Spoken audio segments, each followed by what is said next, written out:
Hi friends, നമ്മുടെ കുട്ടിക്കാലത്ത് ഒരുപാട് കഴിച്ചിട്ടുള്ളതാണ് ജോക്കർ മിഠായി. ഈ ജോക്കർ മിഠായി ഇപ്പോഴും ബേക്കറികളിലൊക്കെ കാണാറുണ്ട്, നമ്മൾ വാങ്ങിക്കാറുമുണ്ട്. എന്നാൽ എങ്ങനെ ഈസിയായി നമുക്ക് വീട്ടിൽ തന്നെ ജോക്കർ മിഠായി ഉണ്ടാക്കുക എന്നാണ് ഇന്ന് ഞാൻ നിങ്ങളുമായി ഷെയർ ചെയ്യുന്നത്.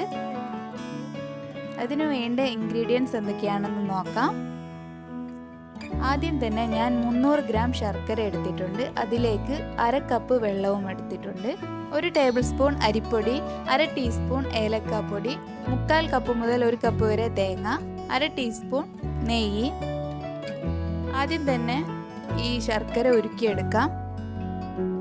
അതിനായി ഒരു പാത്രത്തിലേക്ക് എടുത്തു വെച്ചിരിക്കുന്ന ശർക്കരയും 1/2 കപ്പ് വെള്ളവും ചേർത്ത് നല്ലപോലെ മെൽറ്റാക്കി എടുക്കണം. ശർക്കര മെൽറ്റ് ആയതിനു ശേഷം ഇതിനെ ഒന്ന് അരിച്ചെടുക്കാം. എന്നിട്ട് ചുവട് കട്ടിയുള്ളൊരു പാത്രത്തിലേക്ക് മാറ്റാം. ഇതിലേക്ക് തേങ്ങ ചേർത്ത് കൊടുക്കാം. 3/4 കപ്പ് മുതൽ 1 കപ്പ് വരെ തേങ്ങ ചേർക്കാവുന്നതാണ്. ആദ്യം മിക്സിയിലൊന്ന് പൊടിച്ചെടുക്കണം. വെള്ളമൊന്നും ചേർക്കാതെ പൊടിച്ചെടുത്താൽ മതി. ഈ സമയത്തൊക്കെ ഹൈ ഫ്ലെയിമിലാണ് ഞാൻ വെക്കുന്നത്. നല്ലപോലെ മിക്സാക്കി എടുക്കണം. ഇതൊന്ന് നല്ലപോലെ മിക്സ് ആയതിനു ശേഷം നമുക്ക് ഇതിലേക്ക് ഏലക്കാപ്പൊടി ചേർക്കാവുന്നതാണ്. നന്നായി ഇളക്കിക്കൊണ്ടിരിക്കണം.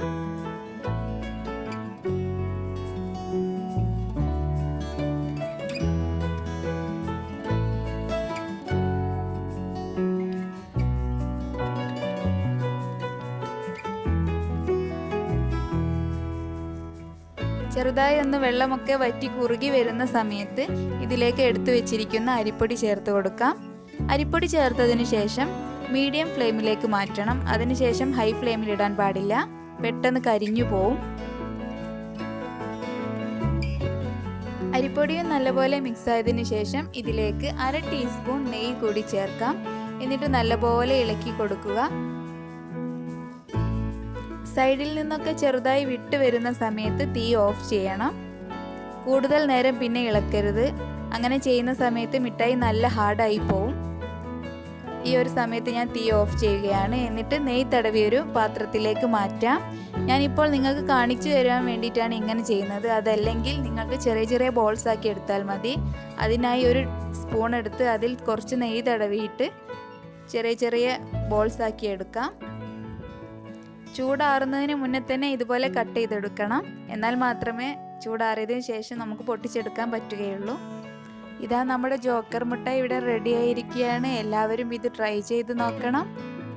നല്ല ടേസ്റ്റിയാണ്. നമ്മൾ കടയിൽ നിന്നൊക്കെ വാങ്ങിക്കുന്ന അതേ ടേസ്റ്റ് തന്നെ നമുക്ക് റെഡിയാക്കി എടുക്കാം. ഇതുപോലെ ഞാൻ ചെറിയ ചെറിയ ബോൾസ് ആക്കി എടുത്തിട്ടുണ്ട്. എൻ്റെ ചാനൽ സബ്സ്ക്രൈബ് ചെയ്യാത്തവരാണെങ്കിൽ പ്ലീസ് സബ്സ്ക്രൈബ് ചെയ്യാൻ മറക്കല്ലേ. അതുപോലെ ലൈക്ക് ചെയ്യാനും ഷെയർ ചെയ്യാനും കമൻറ്റ് ചെയ്യാനും ഒന്നും മറക്കല്ലേ. താങ്ക്